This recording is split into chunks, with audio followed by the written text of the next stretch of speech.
¿no? Y sabemos que de alguna manera Estados Unidos se dice, ¿no?, ante las masas, ante el público, ser un país democrático. Eleva esas banderas de ser un país democrático, ¿no?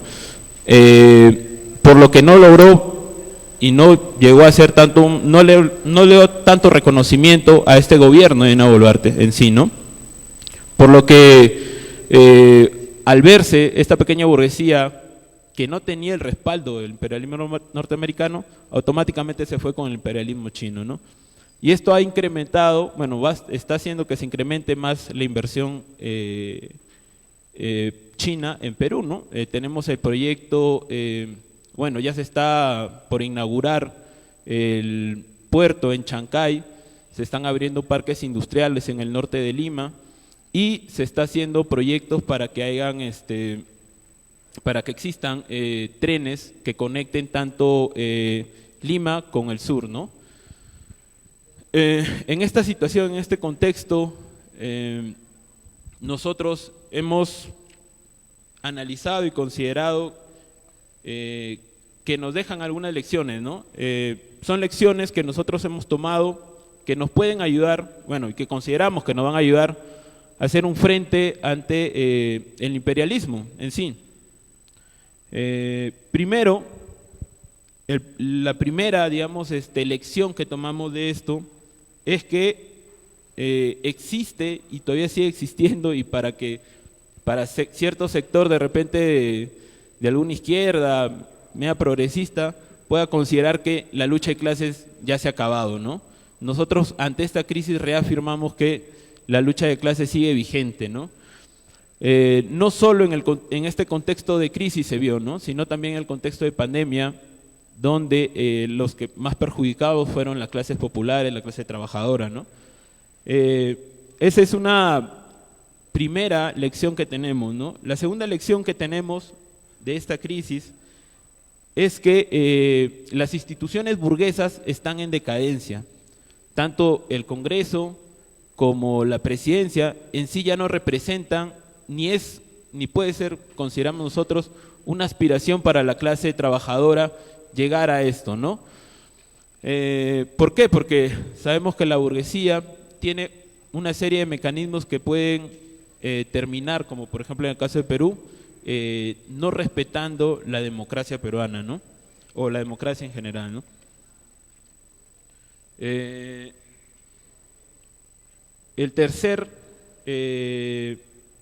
La tercera lección que tenemos de esto es la importancia de romper esta máquina del Estado para las clases trabajadoras, ¿no?, para poder lograr sus reivindicaciones.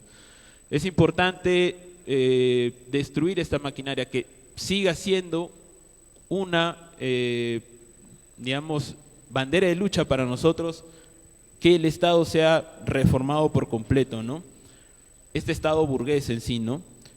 Para eso nosotros consideramos que hay otros mecanismos de democracia que puedan representar realmente los intereses del país, ¿no? Ahora, no importa, también otra lección que tomemos, no importa el origen de clase de repente de algunos candidatos, porque Pedro Castillo de alguna forma representaba al sector popular en Perú. Era un profesor, digamos, de provincia, campesino, pero sin embargo aún así no tenía una claridad, ni tenía digamos, un programa, no tenía una intención de hacer reformas estructurales dentro del país para poder, ¿no?, digamos, hacer al menos un avance considerable en respecto de los derechos para las clases trabajadoras, ¿no? Eso es importante para nosotros porque, bueno, Castillo no ha sido el único presidente que hemos tenido en el Perú que, digamos, tiene una condición de provinciano, podríamos decirlo así. Ya hemos tenido a Toledo, Alejandro Toledo, en el 2000, que también, digamos, iba con esta bandera de ser provinciano, de ser representante de un sector, del sector popular. Sin embargo, tenía sus políticas, en su accionar tenía políticas no neoliberales, ¿no? Esas son, digamos, algunas de las lecciones que tenemos, digamos, de esta crisis, ¿no? Lo otro es que nosotros planteamos ahora, en este momento, que se dé una asamblea soberana y popular dentro del Perú, ¿no? Una asamblea constituyente soberana y popular con una participación de todos los sectores, tanto de organizaciones populares, de sectores económicos y de algunos de sindicatos en sí, ¿no? Esa es nuestra propuesta. Sabemos y reconocemos que no va a ser sencillo y no va a ser, digamos, algo que lo vamos a lograr, digamos, en la inmediatez, pero sabemos que es una bandera de lucha que tenemos que reivindicar para poder generar todo un contexto que nos permita, digamos, llegar al poder como tal, ¿no? Llegar al Estado y poder desde ahí hacer reformas que beneficien a la clase popular, ¿no? Eso, básicamente.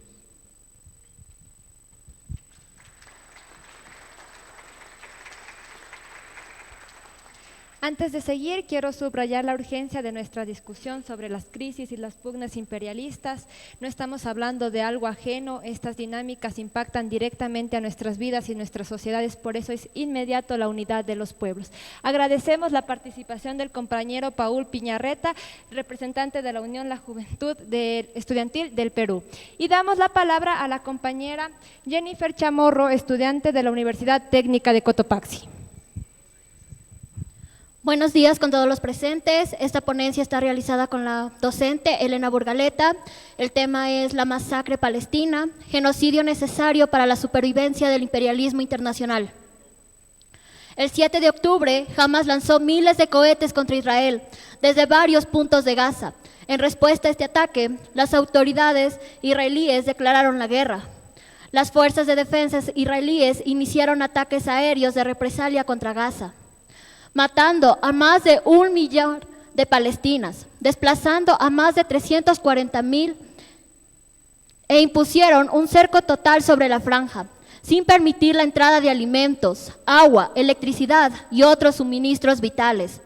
Este genocidio es justificado por los medios de comunicación internacionales como una lucha contra el terrorismo, la guerra de Israel contra Hamas.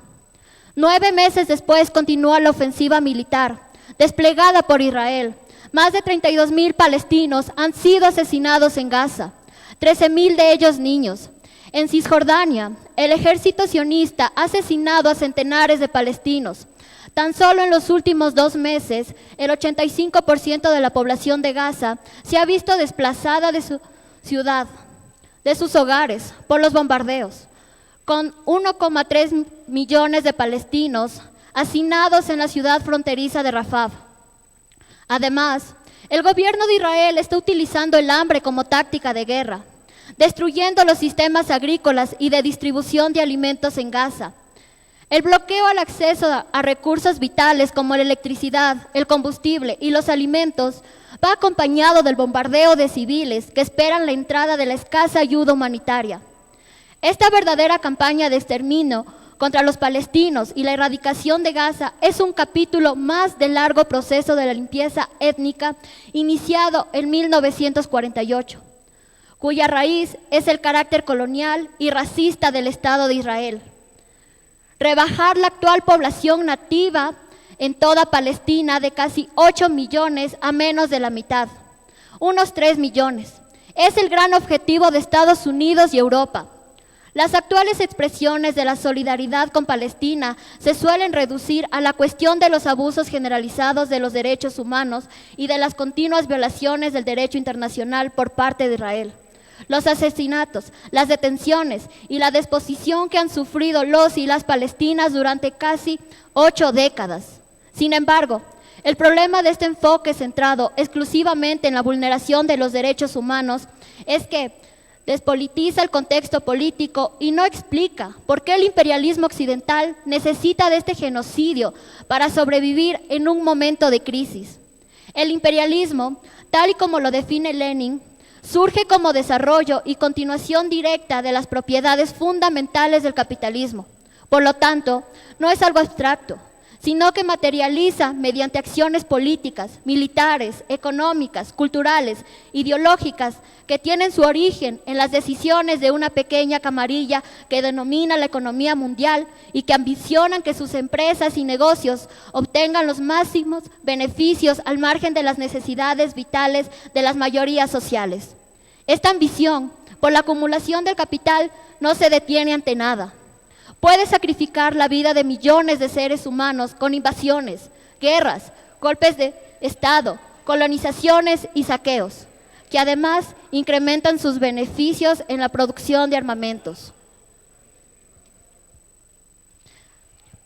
En el actual escenario internacional caracterizado por el auge de la extrema derecha neoliberal, tanto en la periferia, Milei en Argentina, como Bukele en El Salvador, como en los centros capitalistas, Meloni en Italia, Orbán en Hungría o Wilders en Países Bajos, y el fortalecimiento de Trump en Estados Unidos, exige del crimen palestino para fortalecer sus pilares.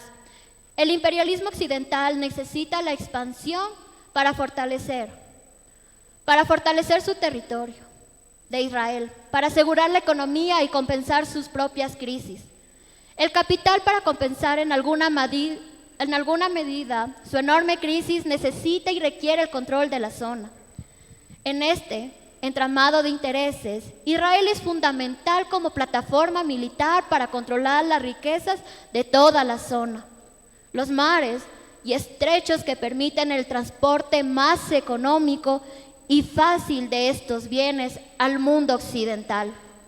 Como colonia de asentamiento, Israel ha sido crucial para el mantenimiento de los intereses imperialistas occidentales de Estados Unidos y Europa en Oriente Medio.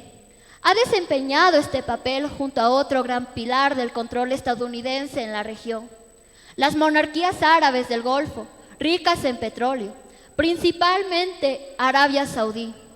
Las relaciones entre el Golfo, Israel, Estados Unidos y Europa son esenciales para comprender el momento actual, especialmente si se tiene en cuenta el relativo debilitamiento del imperialismo occidental. La actual coyuntura geopolítica, caracterizada por el declive de la hegemonía global de Europa y Estados Unidos, la competencia comercial, tecnológica y militar con China, el repunte de las tensiones en Taiwán o la guerra de Ucrania se enmarcan en un escenario de crisis de supervivencia del capitalismo, crisis energética y avance de la emergencia climática. En este contexto, las potencias centrales intervienen en las posesiones hegemónicas para preservar, consolidar y ampliar su influencia, que implica aferrarse con todo a una alianza estratégica con Israel, que avala políticamente y financia económicamente el genocidio palestino. La complicidad necesaria de la burguesía occidental ante la matanza en Palestina exige una respuesta desde la izquierda revolucionaria que reconstruya sobre los pilares del internacionalismo una alternativa moral y reconocible, dirigida a una salida unánime hacia la defensa de la humanidad y la justicia social. Por lo tanto, es una tarea urgente de la lucha revolucionaria interpretar el genocidio palestino como una prolongación necesaria de la supervivencia del imperialismo colonial occidental. En definitiva, la guerra contra la masacre con Palestina es una guerra contra el imperio capitalista. Desde la PCML declaramos que el sionismo no define al judaísmo ni a los judíos. Es racismo rabioso, es negar a un pueblo oprimido el derecho a vivir en su tierra propia, es opresión. Son bombas, ataques y cañones asesinando a la población civil. No reconocemos las desigualdades de lengua, religión, color o etnia. Luchamos contra las desigualdades. Luchamos por la liberación de la clase obrera. No es otra cosa que la lucha por la liberación de la humanidad. Muchas gracias.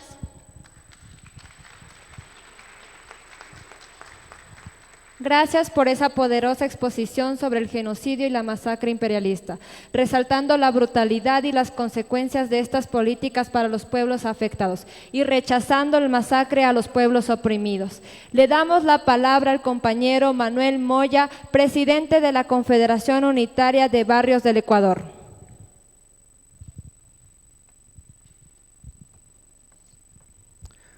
Muy buenos días, compañeras, compañeros. Reciban un saludo de quienes conformamos la Confederación Unitaria de Barrios del Ecuador, CUBE, y que somos parte del Frente Popular aquí en nuestro país.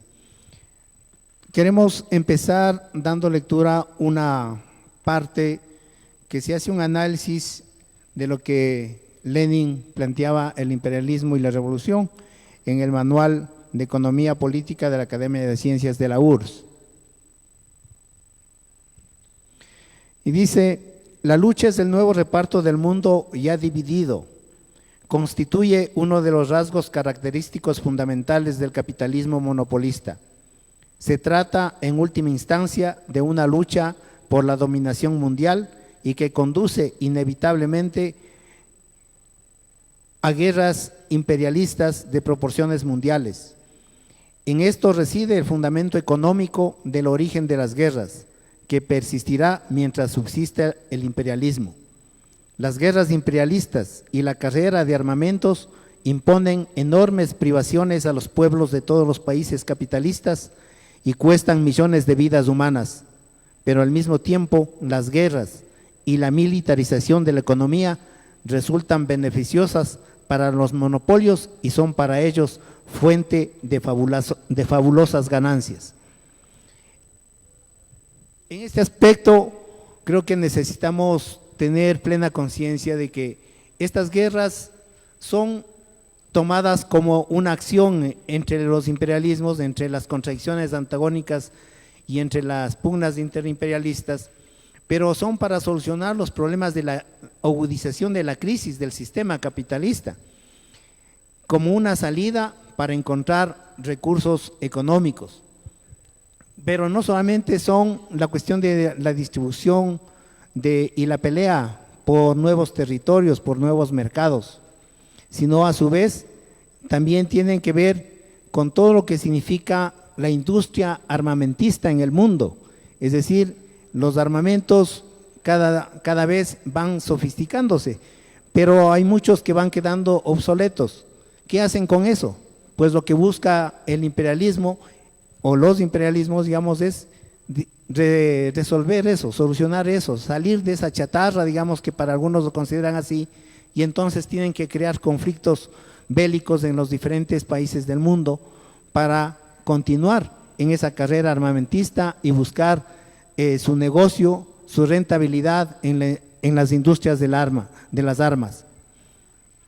Es también importante tomar en cuenta que en la actualidad de los conflictos que hay en el mundo, se ha priorizado fundamentalmente dos, o que son los que más han trascendido, el de Ucrania y lo que está pasando con el pueblo de Palestina.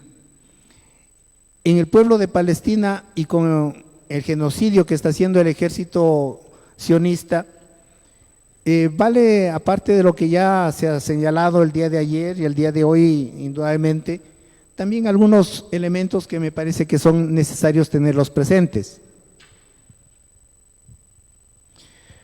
Por ejemplo, se señala que la franja de Gaza, donde hoy se centran los ataques del gobierno sionista, está rodeada de muros y controles militares que impiden la libre movilidad de los palestinos. Es considerada la zona más densamente poblada del mundo, pues en 300 kilómetros cuadrados se amontonan más de 2.800.000 personas. Y debido a las condiciones de control de parte de Israel, se le conoce como la cárcel a cielo abierto más grande del mundo. Como van las cosas, algunos vaticinan que se puede convertir en el cementerio más grande del planeta. En Gaza se aplica un régimen de apartheid donde los palestinos no tienen los derechos más básicos, incluido el derecho a la vida, ya que son considerados, entre comillas, animales humanos a los que hay que exterminar, como lo señaló Yoav Gallant, ministro de Defensa de Israel, días después de los ataques del 7 de octubre. Es decir, estas situaciones son precisamente las que marcan las diferencias de cómo se actúa en el caso del pueblo palestino, donde se busca es el exterminio de todos sus habitantes. Esto ha conllevado también la destrucción de las ciudades, y esta destrucción de las ciudades, detrás de esa destrucción, mejor dicho, está también otro negocio, que es el tema de la reconstrucción de las ciudades. Cuando se habla precisamente de que en el caso de Palestina, para la reconstrucción se necesitaría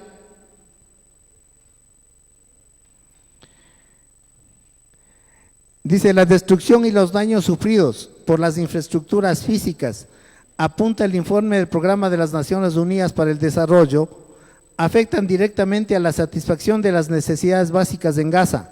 Un 72% de los edificios afectados son viviendas, el 19% pertenece a otros sectores de infraestructuras críticas en las áreas de educación, agua, saneamiento, higiene, salud, energía y tecnología de la información y la comunicación, y el 9% son comercios o edificios industriales y otros servicios.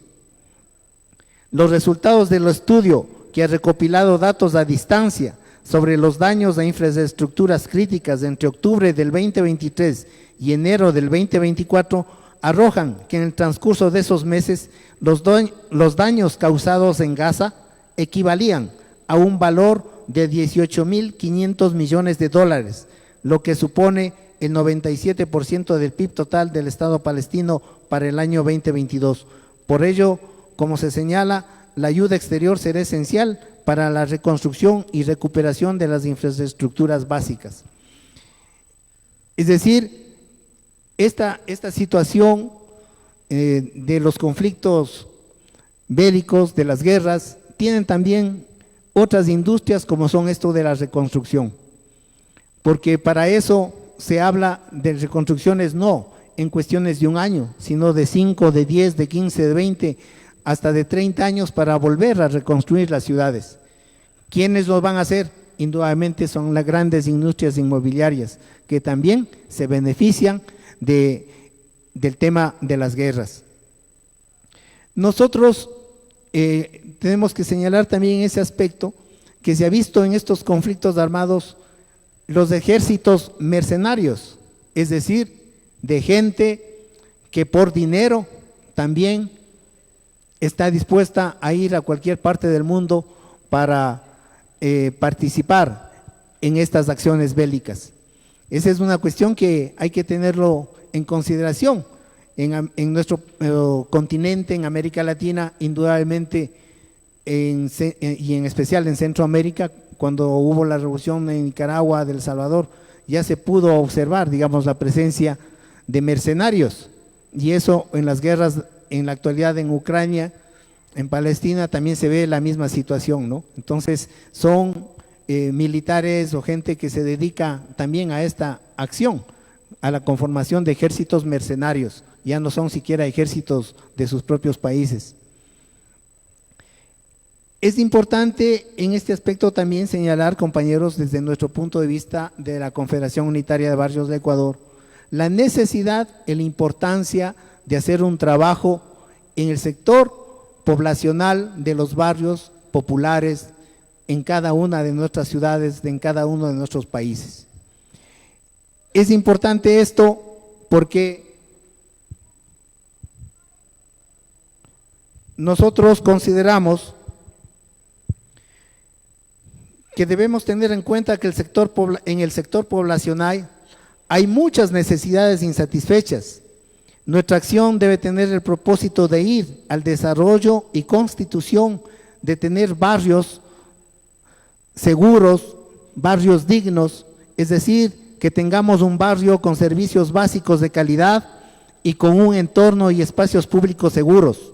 No podemos dejar de lado el tema de la vivienda como un derecho humano, que no lo vea como una mercancía, solo a disposición de los que tienen dinero, mientras los pobres que no tienen ni trabajo ni ingresos fijos sean siendo marginados de tener una vivienda, por lo cual es necesario organizar también a la gente que no tiene vivienda. Bajo nuestra acción, nosotros debemos convertir en banderas de lucha para que a través de la organización, la movilización y el combate conquistemos estas reivindicaciones, aspiraciones y derechos de las masas. Pero es nuestra obligación ligar y convertir esas demandas y exigencias a la lucha política, dotarles a las masas de conciencia de cambio y ganarles para las perspectivas de la izquierda revolucionaria.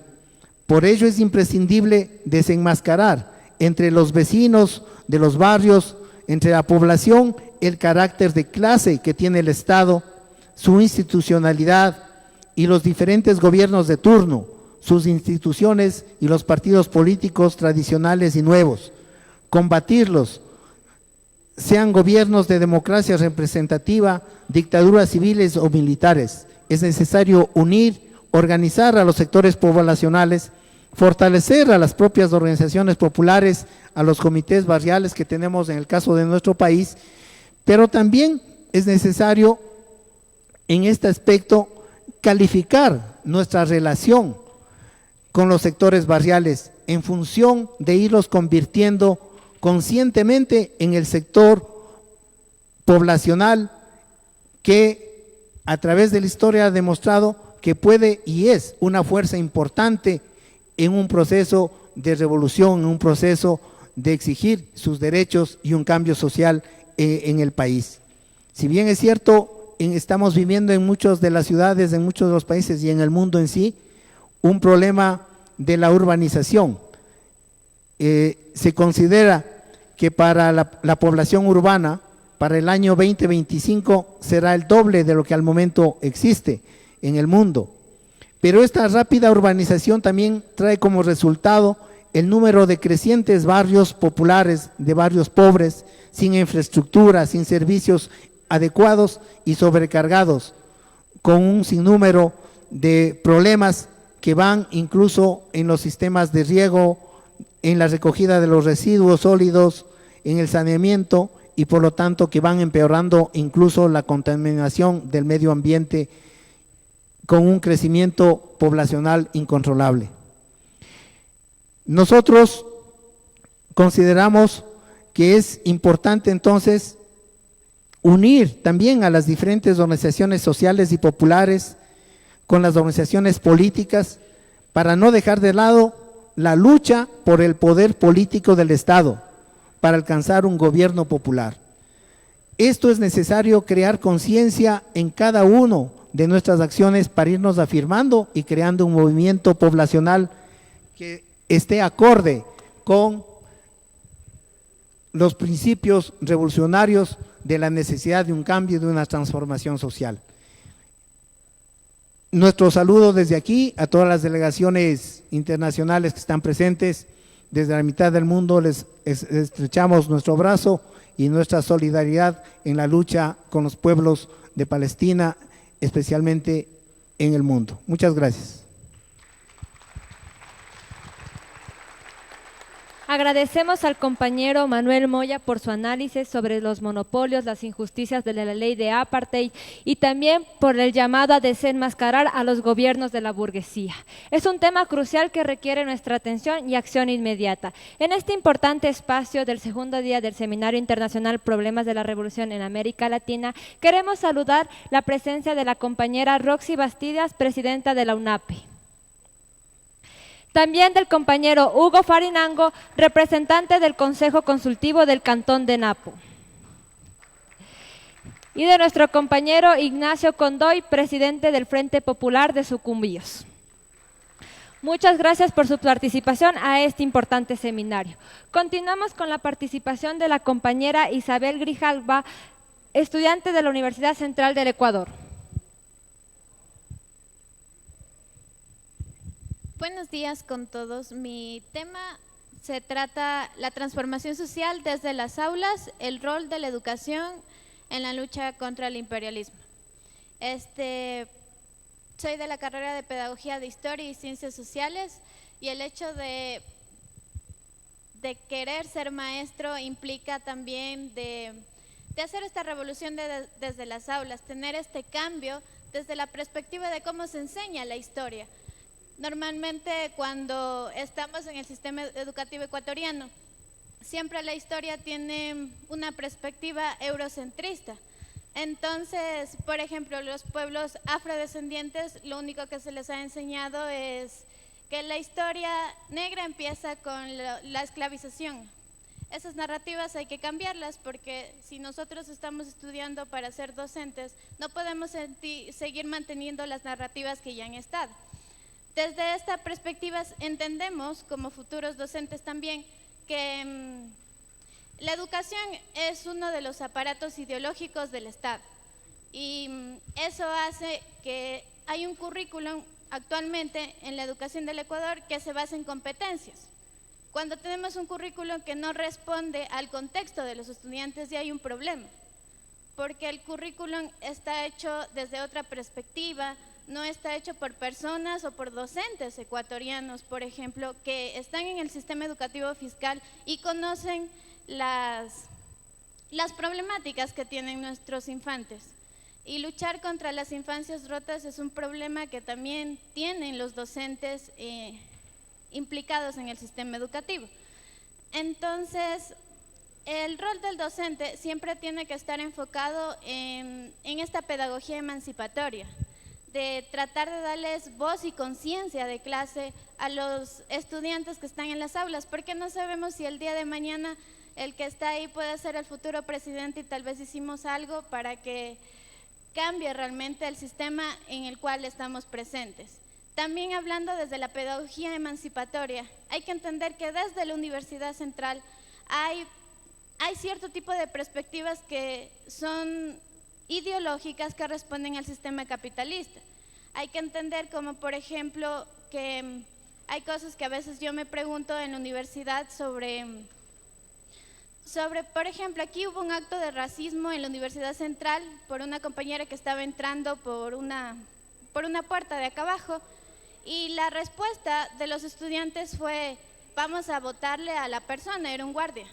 Pero yo decía, ¿por qué vamos a votarle al guardia? ¿Por qué no educamos? ¿Por qué no hacemos una cátedra, un curso sobre violencia, sobre resistencia, sobre qué es el racismo? Porque si no, este tipo de narrativas se van a seguir manteniendo. Entonces, ¿dónde está el cambio que realmente queremos? No tiene sentido simplemente votar a una persona y ya ahí está la solución. Cosas que uno se pregunta en la academia. O también cuando nos hablan de pedagogía emancipatoria y solo se va a leer las diapos. ¿Dónde está ese aprendizaje significativo? Si los que estamos estudiando para docentes también exigimos que se nos dé una educación de calidad, desde un aprendizaje de contextos, desde un aprendizaje en donde tengamos dos tipos de perspectivas, porque como estudiantes a veces también se nos hace un poquito molestoso que solo se hable desde una perspectiva marxista y no se hable también desde el otro lado de la historia, porque parece muy ideológico o muy dogmático, y eso no está bien, porque los estudiantes que tal vez tienen esa chispa de que tienen conciencia, pero quieren saber un poquito más, les fastidia un poco esto. Entonces, lo ideal sería presentar las dos perspectivas para tener un análisis de cada estudiante, porque si solo contamos que la historia desde los pueblos despojados y no contamos la historia desde el otro lado, no podemos hacer un análisis crítico, según mi perspectiva, ¿no? Entonces, como iba diciendo, el papel de los educadores está en la resistencia en las aulas. Y eso es lo que muchos de mis profes de mi carrera nos han inculcado, a tratar de, desde la educación, hacer nuestro espacio de resistencia para las voces que sufren las problemáticas estructurales y que también sufrimos nosotros. Eso, muchas gracias.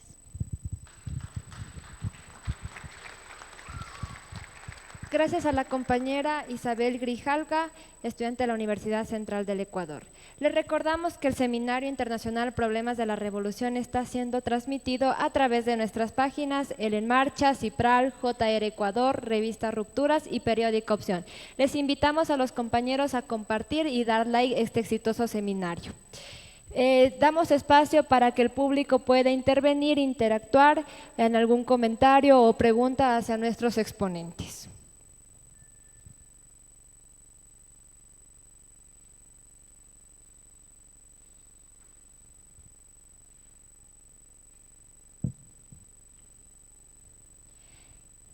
Hasta mientras queremos continuar con los saludos.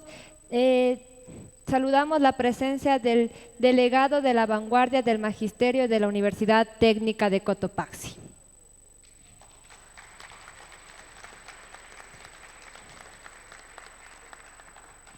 También de la compañera Silvia Pinela, vicepresidenta nacional de la UGTE.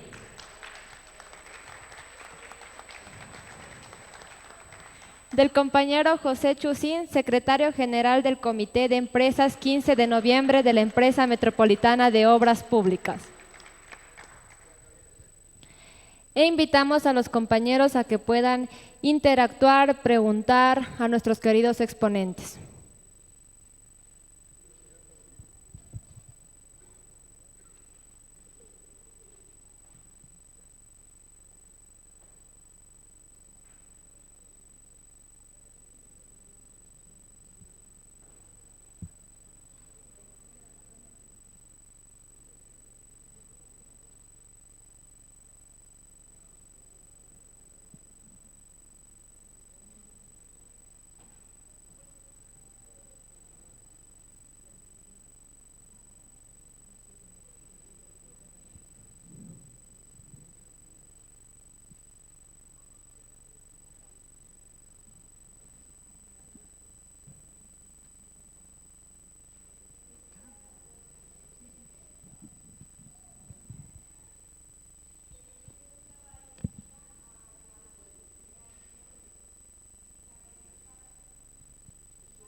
Bueno, personalmente yo sigo otra cátedra en otra universidad que me ha ayudado mucho como a tratar de ver un enfoque distinto desde cómo enseñar la historia y darle voz a estas resistencias e identidades que nunca han estado nombradas en las aulas, a los pueblos indígenas, a las comunidades afrodescendientes. Yo creo que la idea para hacer transformación social en las aulas empieza desde contar la historia desde los pueblos despojados, sacar ese eurocentrismo de las aulas y hacer un análisis crítico desde la contextualización de lo que vive el país.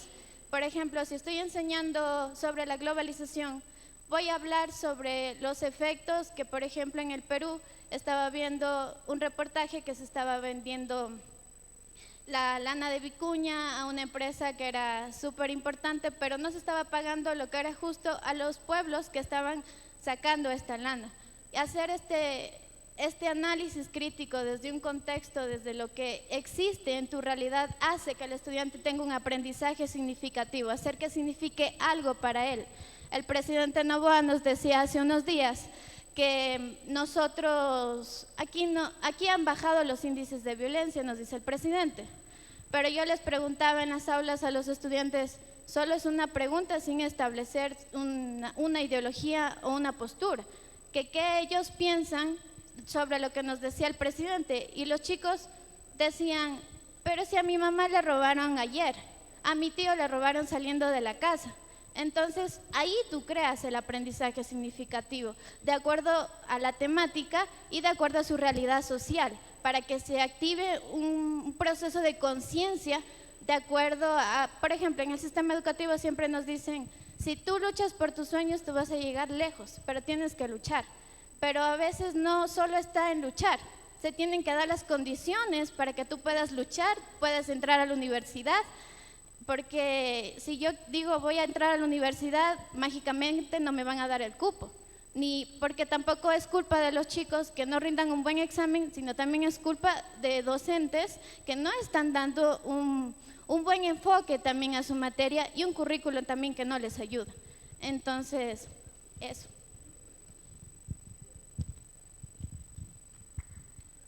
Muchas gracias. Le invitamos a la compañera para que pueda hacer su pregunta. Y también saludamos la participación del presidente de la Asociación de Docentes de la Universidad Técnica de Cotopaxi, el doctor Nelson Chiguano, y el Frente Vanguardia UTC.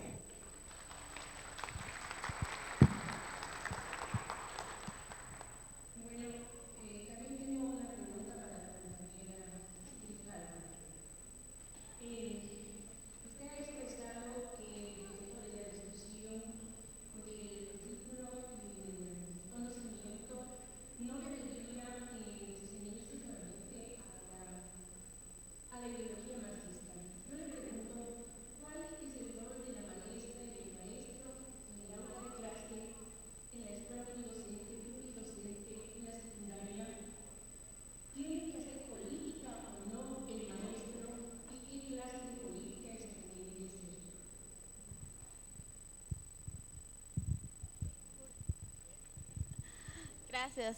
Me parece una pregunta bien difícil de contestar, pero yo creo que lo pedagógico es político y la educación va más allá de cuatro paredes. Desde esa perspectiva el docente debería enseñar.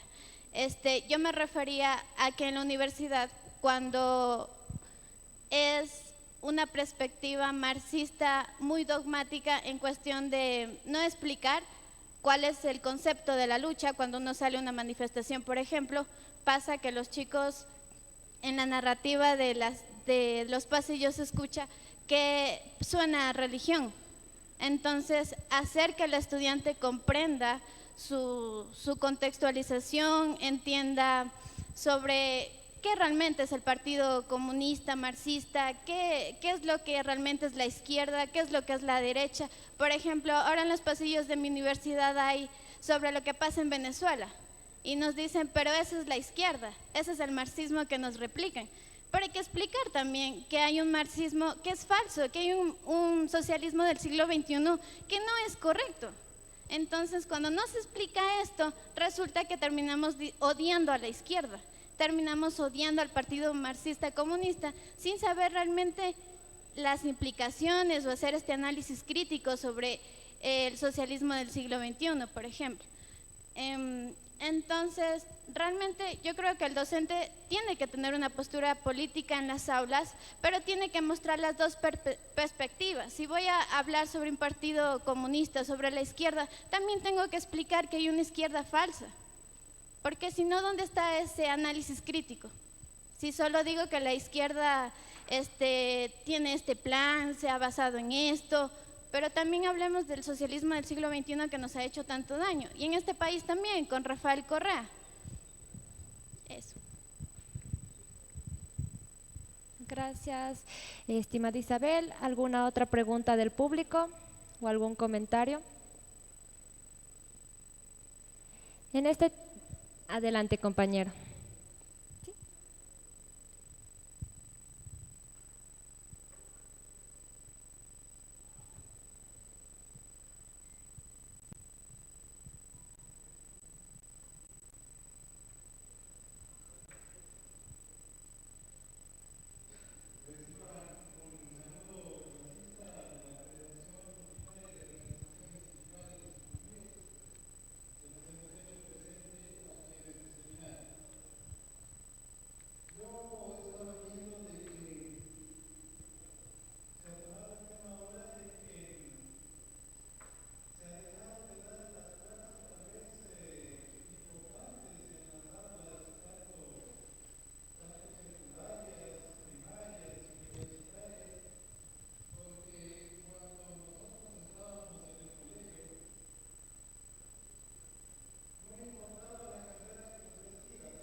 La pregunta es dirigida a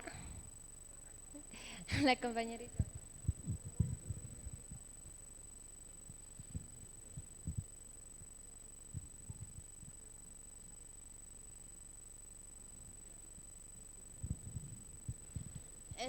Actualmente nuestra ministra de Educación nos dijo que se han incorporado unas materias, se van a incorporar al currículum, como es cívica, valores, nos dice ella. Pero estas materias no van a ser impartidas por profesores de ciencias sociales, hasta donde yo sé, sino se va a incurrir, se va a hacer la planificación y se va a dar a diferentes docentes. Yo creo que desde ahí hay como un problema, porque ese currículum responde siempre a las competencias, entonces no va a responder realmente al contexto del estudiante. Y en ese ámbito creo que es importante que se le vuelva a dar el espacio al docente de estudios sociales, porque por ejemplo nos habían cortado las horas y eso hace también que reduzcamos los espacios en donde podemos hacer el análisis crítico, porque el profesor que más te hace pensar realmente debería ser el de ciencias sociales, pero a veces no pasa. Simplemente se dice, saque el libro, vamos a copiar tal cosa y se acabó. ¿Dónde está ese aprendizaje significativo? Entonces, si una persona que no tiene como esta criticidad y da, por ejemplo, matemáticas, y me va a dar cívica o me va a dar educación para ciudadana, ¿cómo realmente se asegura que esos chicos tengan un aprendizaje que esté desenvuelto en su contexto? Pienso yo. Pero sí es como esa lucha que todos los docentes, que tal vez tenemos una perspectiva de izquierda, de tratar de que se rompan estos estereotipos que ya tienen el Magisterio de Educación, porque nosotros mientras estamos haciendo nuestras prácticas o mientras estamos reemplazando un docente, vemos que el sistema educativo tiene muchas fallas y tratamos de hacer ese tipo de revolución en las aulas y también a veces hay problemas si eres un docente que hace pensar a la gente, porque luego ya te estigman de que eres un chino, que eres un no sé qué, pero realmente no es así. O sea, simplemente nosotros, si vivimos cierto tipo de problemáticas, también tratamos de ayudar a esos niños que son infancias rotas, hay niños que van a la escuela y es un espacio de liberación, de tratar de olvidarse de lo que pasa en su casa y tal vez contextualizar el hecho de las problemáticas en cuestión de políticas de Estado va a hacer que el estudiante responda un poquito a lo que pasa en su entorno y vea que todas las cosas no es que pasan porque ellos desean, sino porque hay un sistema que responde a cierto tipo de problemáticas como la pobreza. Gracias. Agradecemos profundamente las reflexiones sobre la importancia de la educación. Sin embargo, quisiera recordarles que el tema central de nuestra discusión el día de hoy es la lucha contra la guerra y el genocidio imperialista. Por eso es importante mantener el foco y que sus comentarios sean en base a ese tema. Como última pregunta a la compañera y luego continuamos con la culminación de los compañeros y le damos la palabra al presidente Manuel Moya.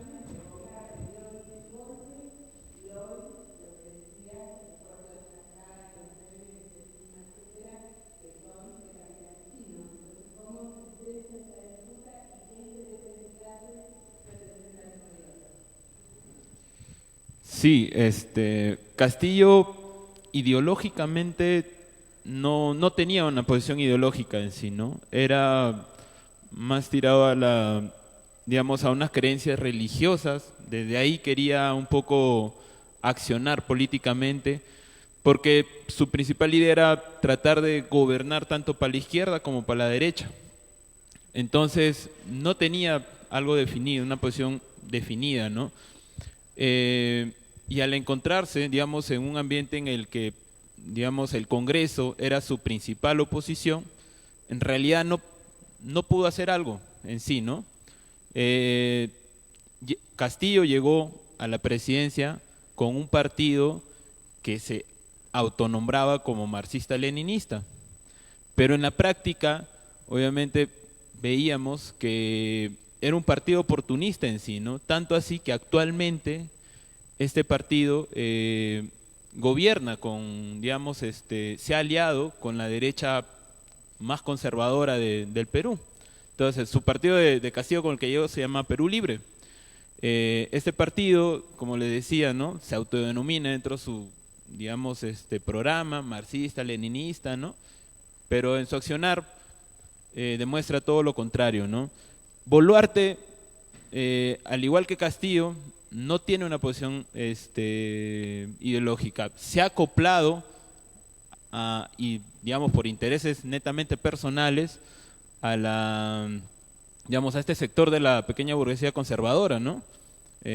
Digamos, prácticamente Boluarte es un títere actualmente del Congreso, prácticamente. O sea, no hace lo que básicamente el Congreso le dice. El Congreso ahorita está haciendo una serie de leyes que le van a permitir a la pequeña burguesía mantenerse en el poder durante los siguientes elecciones, prácticamente.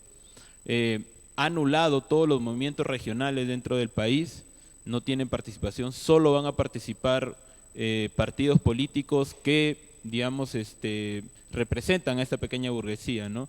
El principal líder de esta pequeña burguesía es el partido Fuerza Popular, que pertenece digamos, a la hija del dictador Alberto Fujimori, Keiko Fujimori, y los demás partidos son más pequeños y giran en torno, digamos, a este partido y a sus decisiones, ¿no? Básicamente.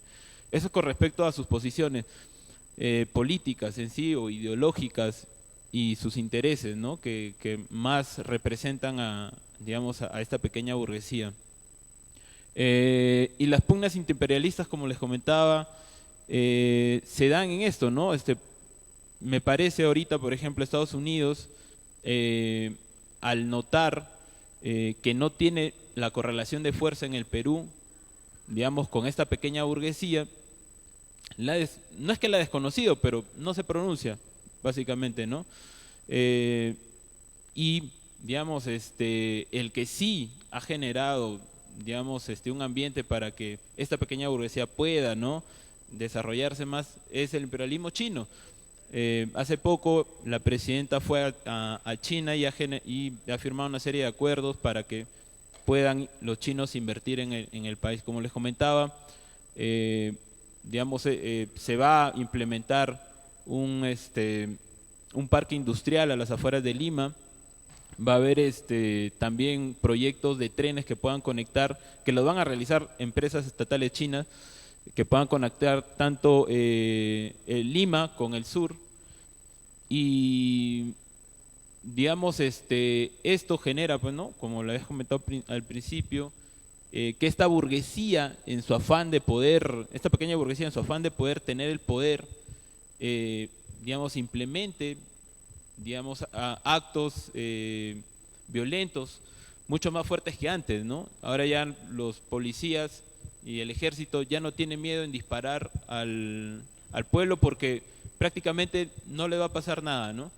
Este Congreso también ha generado una ley que, por ejemplo, los actos de genocidio que pueda cometer, ¿no?, los actos de lesa humanidad no sean condenables, ¿no?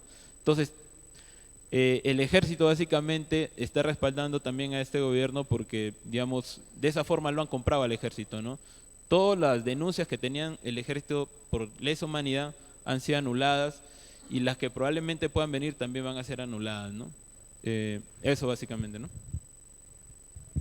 Muchas gracias. Le damos la palabra al compañero Manuel Moya, pero antes quiero hacer unos saludos a los participantes que están el día de hoy.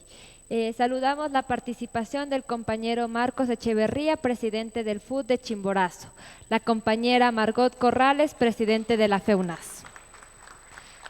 Compañero Manuel, tiene la palabra. Bueno, gracias.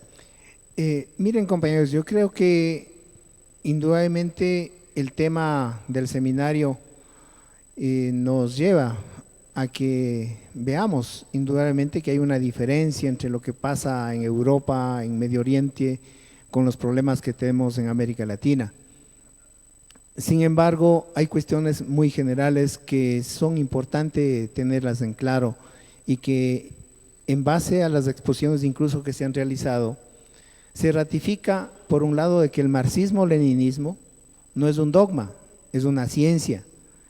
Y es una ciencia, como lo estamos viendo cuando hacemos citas de lo que Lenin dijo en 1916, sobre lo que es el imperialismo, con una fase superior del capitalismo, los conflictos interimperialistas y toda esta situación que está vigente.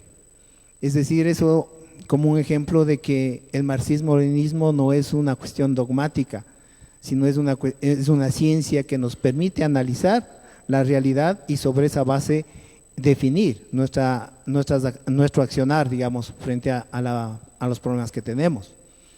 Debemos, creo que, tener presente también de que cuando hablamos de que no hay ideología, cuando hablamos de que somos apolíticos, entre comillas, estamos teniendo una posición política, porque no podemos ser nosotros indiferentes, o somos de izquierda, o somos de derecha, o hay gente intermedia. No. Lo que nos ha pasado con los gobiernos, cuando han hablado los gobiernos del siglo XXI, por ejemplo, que sí, utilizaban un lenguaje de izquierda, pero en la práctica gobernaron ¿para quién? Para la derecha. Gobernaron y aplicaron una política neoliberal. Entonces, la situación no está solamente en el nombre, en decir yo soy de izquierda, sino en la práctica de qué es lo que estamos haciendo, qué es lo que estamos proponiendo. Y eso tiene que ver y abarca para todo. En el problema de la educación igual, porque el imperialismo, las clases dominantes también trabajan por ganarnos ideológicamente, por defender el sistema actual, el sistema capitalista. Cuando nos dicen un capitalismo con rostro humano, no significa que va a dejar de ser capitalista, sigue siendo capitalista. Cuando nos dicen que no es necesario la violencia, pero ¿quién genera la violencia? La generan las clases dominantes. En este mismo momento, por ejemplo, se ratifica frente a los conflictos armados la necesidad del uso de la violencia para enfrentar precisamente a la violencia reaccionaria. Ese es un derecho que tenemos entonces los pueblos. No es simplemente de conformarnos, decir, no, ahora vamos con el pacifismo, porque queremos la paz. Sí queremos la paz, pero la paz la vamos a alcanzar usando también la violencia revolucionaria e instaurando un gobierno diferente, un gobierno socialista, pero para eso es un cambio, una transformación que necesitamos generarle conciencia en la gente, que necesitamos explicarle lo que significa realmente ser de izquierda, de por qué hasta el momento no hemos tenido gobiernos de izquierda y que todos los gobiernos, pese al nombre que se han puesto, siguen siendo gobiernos que han dominado para la derecha. Entonces es necesario ahora unificar fuerzas para trabajar, sí, por tener un gobierno popular, un gobierno de izquierda, pero con gente nuestra, con gente probada. Es lo que quería añadir a este momento. Gracias.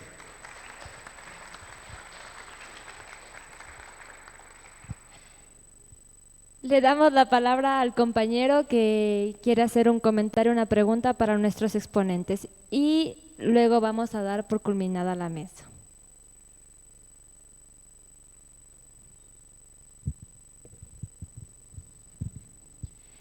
Igualmente les recordamos a que el seminario está siendo transmitido en vivo en las diferentes páginas como la JRE, el CIPRAL, Rupturas y el periódico En Marcha. Les invitamos a seguir y a compartir.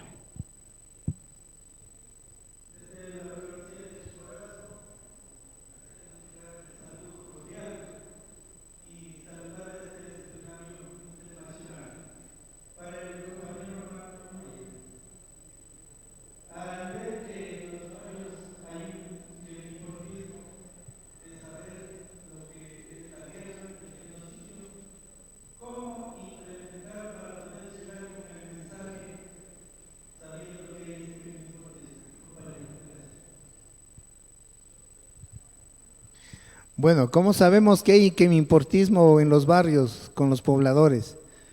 Es cuando estamos directamente con ellos, ¿no es cierto? Cuando nos reunimos, cuando hacemos una convocatoria, una asamblea del barrio, de la directiva, y sabemos o preguntamos qué problemas tiene. No cuando nosotros vamos con la cuestión de decir esto es lo que tiene que hacerse. Cuando hacemos eso es cuando no escuchamos a la gente y simplemente pensamos que lo que nosotros decimos, la gente al escucharnos ya acepta todo. Necesitamos generar debate, necesitamos preguntarle a la gente cuáles son sus aspiraciones, sus necesidades, sus problemas. Y sobre esa base, en conjunto, ¿qué vamos a hacer? No qué es lo que voy a hacer yo, ni qué es lo que va a hacer la organización por encima de la gente. Eso es lo importante que necesitamos hacerlo. Por eso decíamos, necesitamos mejorar nuestra relación de la organización con la gente, para escuchar a la gente y con ellos planificar y trabajar acciones que sean necesarias, que busquen una solución a los diferentes problemas que se presentan en el país. Esa es la forma de ir rompiendo ese quemimportismo, es conversando con la gente lo que pasa, los problemas no solamente del barrio, sino lo que pasa en la ciudad, lo que pasa en el país, las medidas económicas que toma el gobierno, cómo repercuten, cómo nos afectan a cada uno de nosotros.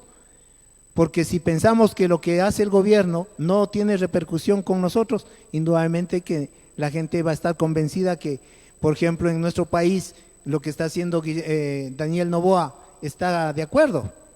Pero si nosotros conversamos con la gente y vemos que la inseguridad se mantiene, que todos los días nos están robando, nos están matando a la gente, entonces, frente a eso, organizamos un comité de seguridad, frente a eso, hacemos como una acción de autodefensa de nuestras propias organizaciones para enfrentar esa delincuencia, pero también sin dejar de lado el exigir que el Estado es el principal responsable de brindarnos seguridad. Entonces las cosas van a ir cambiando. Eso es lo que considero que es necesario hacerlo. Relacionarse con la gente, escuchar a la gente y con la gente planificar las acciones que debemos nosotros realizarlas para la solución de los problemas. Gracias. Ya sé que era la última pregunta, pero queremos dar paso a nuestra compañera, dar paso a la juventud para que pueda dar sus inquietudes o comentarios.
Bueno, creo que estos contextos de lucha imperialista donde se está, digamos, expresando la guerra y el genocidio, es importante poder movilizar a las personas, ¿no? Concientizar al pueblo de la real naturaleza del imperialismo, ¿no?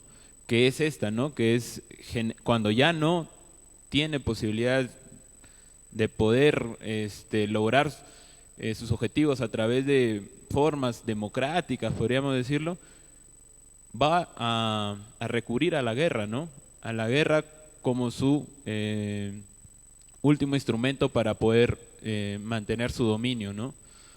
En Perú realmente no ha habido como una corriente tan fuerte de, digamos, de respaldo a las poblaciones de tanto de, digamos, de Palestina. De Ucrania sí, porque es el discurso del, digamos, del imperialismo yanqui, ¿no?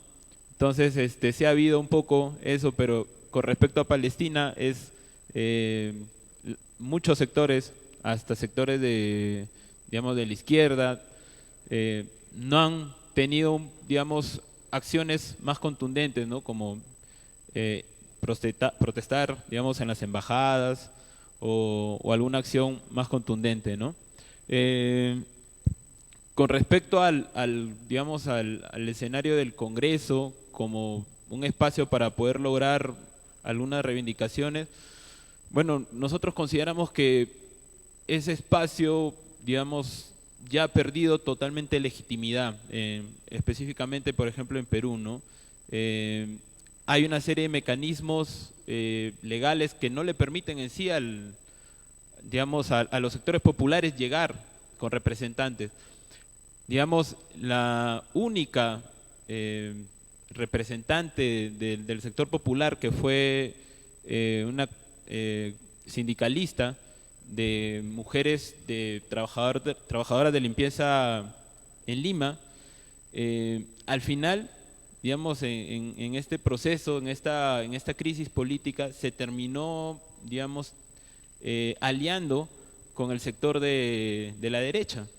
Entonces, para nosotros y para muchos del movimiento popular, de las organizaciones populares, fue una sorpresa, ¿no? Porque pensábamos que iba a cerrar filas y iba a apoyar de alguna forma a Castillo, porque Castillo, a pesar de todo, había sido elegido democráticamente, pero no, terminó, digamos, apoyando a este sector de la derecha y creyendo que Dina Boluarte podría ser una alternativa, terminó, digamos, no siendo útil para el movimiento popular, ¿no? Y por esas razones consideramos de que en sí el Parlamento burgués ya no es una salida para nosotros específicamente. De repente en otros países de Latinoamérica hay otras correlaciones de fuerzas que sí puedan permitir, digamos, llegar y desde ahí generar cambios.